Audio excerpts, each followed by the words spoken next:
Hello guys, আসসালামু আলাইকুম। কেমন আছেন সবাই? আশা করি সবাই ভালো আছেন। আপনাদের দোয়ায় আমি অনেক ভালো আছি। আজকে আমি যে ফোনটির কাজ করে আপনাদেরকে দেখাবো, এটির model Redmi Note 9 Pro Max। তো একজন কাস্টমার ভাই এই ফোনটি আজকে আমাদের শপে নিয়ে এসেছে এবং তার কথা মতে ফোনটি উনি ভালোই চালাচ্ছিলেন। হঠাৎ একদিন তিনি লক্ষ্য করলেন ফোনে একটি সিম কাজ করে না এবং কিছুদিন পরে তিনি দেখলেন তার ফোনে ওয়াইফাই আর ব্লুটুথ কাজ করে না। তো এই সমস্যাগুলি নিয়ে উনি বেশ কিছুদিন মোবাইলটি ইউজ করতেছিল। হঠাৎ কালকে খেয়াল করলো ফোনটি আর চালু হচ্ছে না।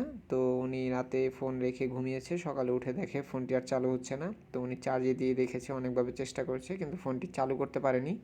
তো উনি আমাদের শপে নিয়ে এসেছে ফোনটি। আমরা এটাকে ভালো করে চেক করে দেখলাম। তো এটা চেক করে দেখলে আমরা যেটা বুঝতে পারলাম, এই ফোনটির সিপিইউর বল ড্রাই হয়ে যাওয়ার কারণে ফোনটি ডেড হয়ে গেছে। তো আমরা এই ফোনটি সম্পূর্ণভাবে রিপেয়ার করতেছি, আপনারা দেখতেই পাচ্ছেন।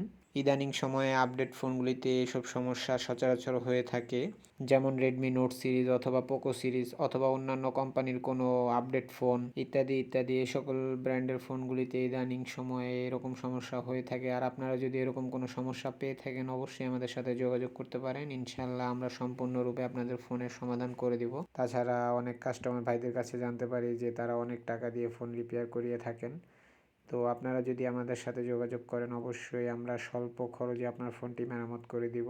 ইনশাল্লাহ ভয় বা চিন্তার কিছু নেই, আমরা আপনাকে সামনে রেখেই ফোনটির কাজ করব। ইনশাল্লাহ আপনারা কাজের পরে ফোনটি ভালো করে চেক করে নেবেন। আর আপনারা 1 মাসের একটি ওয়ারেন্টি পাবেন। 1 মাসের ভিতরে যদি সেম সমস্যা আবার হয় তাহলে আপনারা ফ্রি কাজ করিয়ে নিয়ে যাবেন ইনশাল্লাহ। তো কথা না বাড়িয়ে চলুন সম্পূর্ণ ভিডিওটি দেখতে থাকি।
আলহামদুলিল্লাহ, আপনারা কিন্তু দেখতে পাচ্ছেন আমার ফোনটির সিপিইউ রিবলের কাজ শেষ। এখন আমি মাদারবোর্ডটি সেটআপে ইনস্টল করে দেখব আমার ফোনটির কী অবস্থা। তো আপনারা চাইলে কিন্তু আপনাদের ফোনটি আমাদের কাছে কুরিয়ার করেও পাঠাতে পারেন, অথবা আপনারা চাইলে সরাসরি নিয়ে আসতে পারেন। তো এখন আমি ফোনটিতে চার্জার প্লাগ ইন করবো। তো আপনারা দেখতে পাচ্ছেন ফোনটি কিন্তু চালু হচ্ছে না, কারণ ফোনটির ব্যাটারিতে চার্জ নেই। তো আমি ব্যাটারিটি পরিবর্তন করে দেখব। আমি নতুন একটি ব্যাটারি দিয়ে ফোনটি চেক করে দেখব যে ফোনটি চালু হয় কি না। তো তার জন্য আমি একটি নতুন ব্যাটারি নিয়ে নিলাম। ব্যাটারিটি কানেক্ট করার পরে আমি ফোনটিতে আবার চার্জার প্লাগ ইন করব। চার্জার প্লাগ ইন করে দেখব ফোনটি চালু হয় কি না। তো আলহামদুলিল্লাহ, আপনারা দেখতে পাচ্ছেন আমার ফোনটি কিন্তু চালু হচ্ছে।